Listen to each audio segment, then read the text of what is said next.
Hi hello friends, welcome to my beauty zone. ತುಂಬ tan ಆಗಿರೋ ಹ್ಯಾಂಡ್ಸ್ನ ಹೇಗೆ ಟ್ಯಾನ್ ರಿಮೂವ್ ಮಾಡ್ಬೋದು ಮತ್ತು ಹೇರ್ ಹೇಗೆ ರಿಮೂವ್ ಮಾಡ್ಬೋದು ಅನ್ನೋದು ನೋಡೋಣ ಬನ್ನಿ. ವ್ಯಾಕ್ಸಿಂದ ಟ್ಯಾನು ಕೂಡ ರಿಮೂವ್ ಆಗುತ್ತೆ ಮತ್ತು ಹೇರು ರಿಮೂವ್ ಆಗುತ್ತೆ. ಮತ್ತು ಬಿಸಿಲಲ್ಲಿ ಎಲ್ಲ ತುಂಬ ಓಡಾಡಿರ್ತಾರೆ, ಅದೆಲ್ಲ ಟ್ಯಾನ್ ರಿಮೂವ್ ಆಗುತ್ತೆ. ಇವ್ರಿಗಂತೂ ತುಂಬಾ ಟ್ಯಾನ್ ಆಗಿತ್ತು, ಅದರಿಂದ ಚಾಕ್ಲೇಟ್ ವ್ಯಾಕ್ಸ್ ಮಾಡ್ತಾಯಿದ್ದೀನಿ.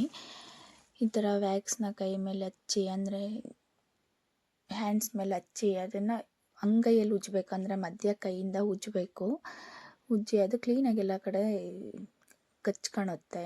ಸ್ಟ್ರಿಪ್ಸು ಹಾಕಿ ರೂಟ್ಸ್ ಯಾವ ಕಡೆ ಇರುತ್ತೆ ಅಲ್ಲಿ ಆ ಕಡೆಗೆ ಸ್ಟ್ರಿಪ್ಸ್ನ ಎತ್ತಬೇಕು.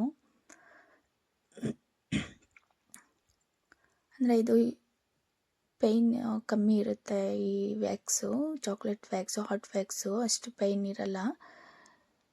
ಅಂದರೆ ಇವ್ರಿಗೆ ತುಂಬ ಹೇರ್ ಗ್ರೋತ್ ಇತ್ತು, ಅವ್ರು ಮಾಡಿಸೇ ಇರಲಿಲ್ಲ ಅಂತೆ ಒಂದು ಸಾರಿನೂ.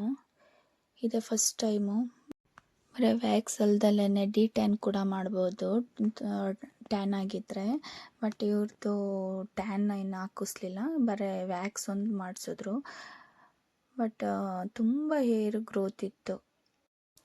ಯಾರಾದರೂ ಮನೇಲೇ ಮಾಡ್ಕೋಬೇಕು ಅನ್ನೋದಾದರೆ ವ್ಯಾಕ್ಸ್ನ ಡಬಲ್ ಬಾಯ್ಲಿಂಗ್ ಮಾಡಿ, ಅಂದರೆ ಒಂದು ಪಾತ್ರೆಯಲ್ಲಿ ಫಸ್ಟು ನೀರು ಇಟ್ಬಿಟ್ಟು ಅದರೊಳಗಡೆ ಇನ್ನೊಂದು ಪಾತ್ರೆ ಇಟ್ಟು ಆ ಪಾತ್ರೆಗೆ ವ್ಯಾಕ್ಸ್ ಹಾಕಿ ಹೀಟ್ ಮಾಡಿ ಅದು ಮೆಲ್ಟ್ ಆದಮೇಲೆ ಈ ಥರ ಹಚ್ಬಿಟ್ಟು ಅದ್ರ ಮೇಲೆ ಸ್ಟ್ರಿಪ್ಸ್ನ ಕಚ್ಚಿಸಿ ನಿಧಾನಕ್ಕೆ ಮೇಲೆತ್ತಿ ಟ್ಯಾನ್ ಕೂಡ ರಿಮೂವ್ ಆಗುತ್ತೆ ಮತ್ತು ಹೇರು ಕೂಡ ಬರುತ್ತೆ. ಬಟ್ ಮನೇಲಿ ಮಾಡೋದು ಸ್ವಲ್ಪ ಹುಷಾರಾಗಿ ಮಾಡಿ, ಅಂದರೆ ತುಂಬ ಹೀಟ್ ಕೂಡ ಮಾಡ್ಕೋಬೇಡಿ. ಅಂದರೆ ಏನಂದರೆ ನೀರು ತುಂಬಿರೋ ಬೊಬ್ಬೆ ಥರ ಆಗೋಗ್ಬಿಡುತ್ತೆ. ಅಕಸ್ಮಾತ್ ಏನಾದರೂ ನೀವು ತುಂಬ ಹೀಟ್ ಮಾಡಿ ಹಾಕ್ಕೊಂಡು ಆಮೇಲೆ ಆ ಥರ ಆಯಿತು ಈ ಥರ ಆಯಿತು ಅನ್ನೋದು ಬೇಡ. ನೋಡಿ, ನಿಮಗೆ ಎಷ್ಟು ಬಿಸಿ ತಡೆಯೋ ಶಕ್ತಿ ಇರುತ್ತೆ ಅಷ್ಟು ಹೀಟ್ ಮಾಡಿಕೊಂಡು ಇದು ಮಾಡಿ. ಬಟ್ ತುಂಬ ಹೀಟ್ ಮಾಡೋಕ್ಕೆ ಹೋಗಬೇಡಿ, ಹಾಗಂತ ತುಂಬ ತಣ್ಣಗೂ ಮಾಡೋಕ್ಕೆ ಹೋಗಬೇಡಿ. ತುಂಬ ತಣ್ಣಗಾದರೆ ಟ್ಯಾನ್ ರಿಮೂವ್ ಆಗಲ್ಲ ಮತ್ತು ಹೇರು ಕೂಡ ಬೇಗ ಗ್ರೋತ್ ಆಗೋಗ್ಬಿಡುತ್ತೆ. ಎಷ್ಟು ಹೀಟ್ ತಡೆಯೋ ಶಕ್ತಿ ಇರುತ್ತೆ ಅಷ್ಟು ಹಾಕಿ. ಮಂತ್ಲಿ ಒನ್ಸ್ ಈ ಥರ ಮಾಡಿದ್ರೆ ಸ್ಕಿನ್ ತುಂಬ ಚೆನ್ನಾಗಿರುತ್ತೆ. ಹ್ಯಾಂಡ್ಸು ನೋಡೋದಕ್ಕೂ ಚೆನ್ನಾಗಿ ಕಾಣಿಸುತ್ತೆ ಮತ್ತು ಟ್ಯಾನು ಇದು ಏನೂ ಇರಲ್ಲ, ತುಂಬ ಚೆನ್ನಾಗಿರುತ್ತೆ. ಹಾಗಾಗಿ ಮನೇಲಿ ಮಾಡ್ಕೋಬೋದು ನೀವೇ. ಅಂದರೆ ಯಾರ್ದಾದ್ರೂ ಹೆಲ್ಪ್ ತೊಗೊಂಡ್ರೆ ನಿಮಗಿನ್ನೂ ಸ್ವಲ್ಪ ಈಸಿ ಆಗುತ್ತೆ. ನಿಮಗೆ ನೀವೇ ಮಾಡ್ಕೊಬೇಕಂದ್ರೆ ಸ್ವಲ್ಪ ಕಷ್ಟ ಆಗುತ್ತೆ. ಆಪೋಸಿಟ್ ಡೈರೆಕ್ಷನಿಂದ ಎತ್ತಬೇಕಾಗಿರುತ್ತಲ್ಲ, ಅದು ಒಂದು ಸ್ವಲ್ಪ ಕಷ್ಟ ಆಗುತ್ತೆ ನಮಗೆ ನಾವೇ ಮಾಡ್ಕೊಳೋದು. ಯಾರ್ದಾದ್ರೂ ಹೆಲ್ಪ್ ತೊಗೊಂಡ್ರೆ ಈಸಿಯಾಗಿ ಮಾಡ್ಕೋಬೋದು ಮನೇಲೇ ಮಾಡ್ಕೊಳ್ಳೋದಾದರೆ ಫಸ್ಟು ಹ್ಯಾಂಡ್ಸ್ನ ಕ್ಲೀನಾಗಿ ವಾಶ್ ಮಾಡಿ, ಮತ್ತು ಅದು ವೆಟ್ ಇರಬಾರ್ದು, ಅಂದರೆ ತೇವ ಇರಬಾರ್ದು.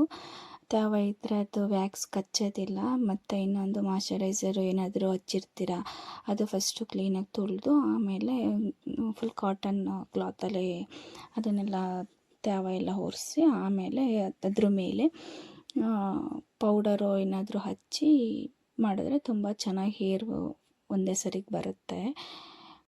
ಒಂದು ವೇಳೆ ಸ್ವೆಟ್ ಆಗ್ತೀವಿ ಅನ್ನೋದೇನಾದರೂ ಇದ್ದರೆ ಒಂದು ಸ್ವಲ್ಪ ಗಾಳಿ ಆಡೋ ಕಡೆ ಕೂತ್ಕೊಳ್ಳಿ, ಇಲ್ಲಾಂದರೆ ಫ್ಯಾನ್ ಏನಾದರೂ ಹಾಕ್ಕೊಂಡು ವ್ಯಾಕ್ಸ್ ಮಾಡಿ.